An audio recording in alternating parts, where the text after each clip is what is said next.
Most people move to Yorkville and feel like they just upgraded their entire life. More space, less stress, better value, and then others move here and quickly realize it's not for them. So what's the difference? Because if you're thinking about moving to Yorkville, there are a few things most people don't find out until after they've moved here.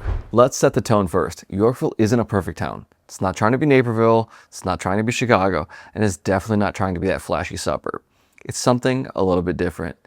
And whether that's a good thing or a bad thing completely depends on the kind of town you're looking for. Yorkville's a trade-off town. You trade proximity for more space, you trade nightlife for quietness, you trade some convenience for affordability, and once you understand that, the pros and cons just hit differently.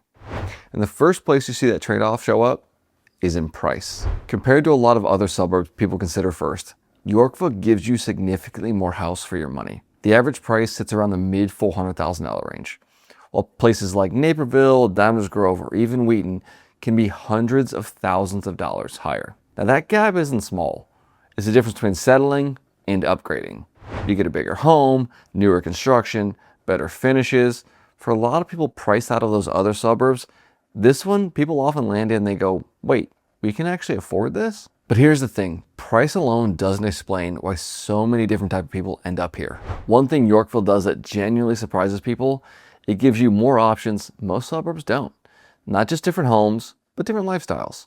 Because depending on where you look here, Yorkville can feel like three completely different towns. If you want modern layouts, open floor plans, energy efficiency, and that clean, move-in ready feel, Yorkville is loaded with new construction neighborhoods like Whispering Meadows, Grand Reserve, Rain Tree Village. We have builders like D.R. Horton, Lennar, plus small local builders all actively developing here. That means different price points, different lot sizes, and different finishes. If you want something brand new without paying the Naperville level pricing, well, that's where this gets exciting. Now, maybe you don't want new construction. Maybe you want some space, privacy, land. Yorkville still has pockets where you can find the big mature trees, bigger lots, properties with acreage like White Oak Estates, Fields of Farm Colony Estates, and a few others. Now, that's something that's getting harder and harder to find throughout the Chicago suburbs. It's really hard to find the closer you get to Chicago. Then there's Whitetail Ridge, which honestly feels like a completely different town inside a town. You got golf course views, larger executive homes, more custom finishes, often for under $1 million.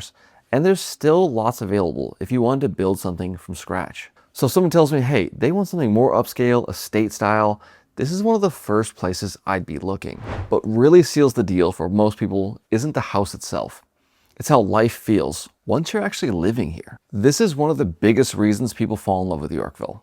It feels calm, less traffic, there's less noise, less chaos. You still have restaurants, local businesses, parks, river access, but it doesn't feel rushed or overcrowded. If you're someone who's tired of congestion or the packed suburbs, this is usually where the stress levels start to drop off.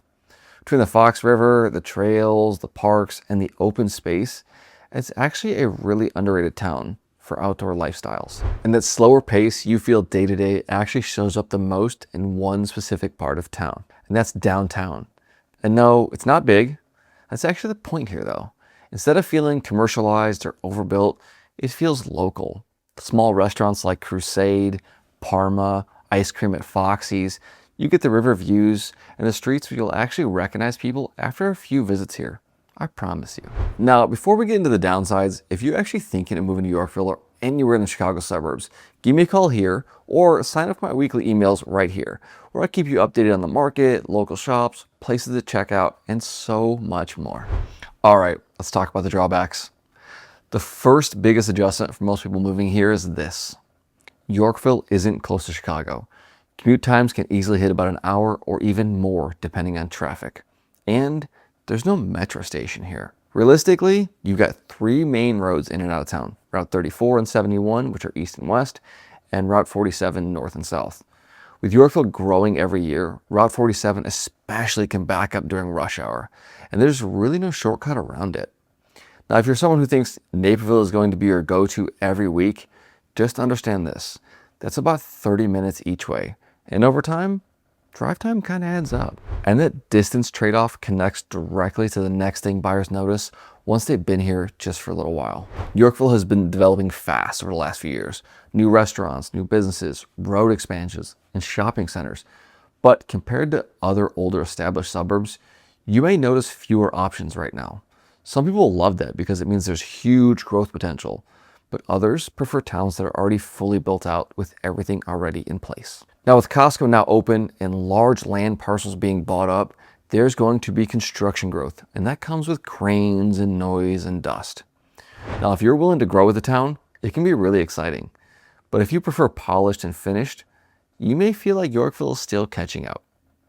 Now in a few years, this place is going to look significantly different than it does today. But right now, it's still evolving.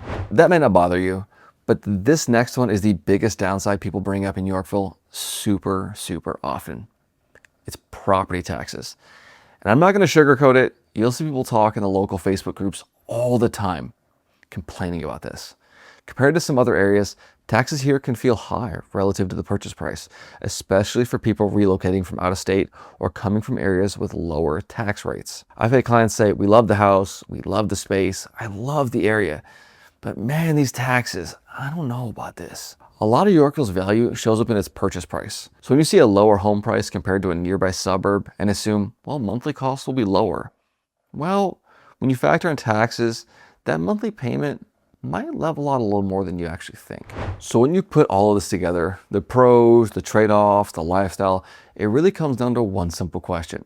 Who is Yorkville actually perfect for? In my experience helping people move here and living here, it's usually someone who wants more house for their money, they prefer a quieter lifestyle, they don't mind driving a bit to get to things, and they like having the option to live in multiple different types of homes, types of neighborhoods, and land. But on the flip side, Yorkville might not be for you if you need quick access to the city, because realistically, that's not what this town offers. If you want to live somewhere fully built out with endless things to do right outside your door, or you're going to be commuting all over the suburbs every day for work, this lifestyle can start to feel like you have a lot of windshield time. And trust me, I say that from many years of experience here. And if you're thinking about moving anywhere in the Chicago suburbs, don't make that decision until you watch my next video. Because there are a few things about living here most people aren't prepared for, and they only find out about it after they move. So I'll see you in the next video.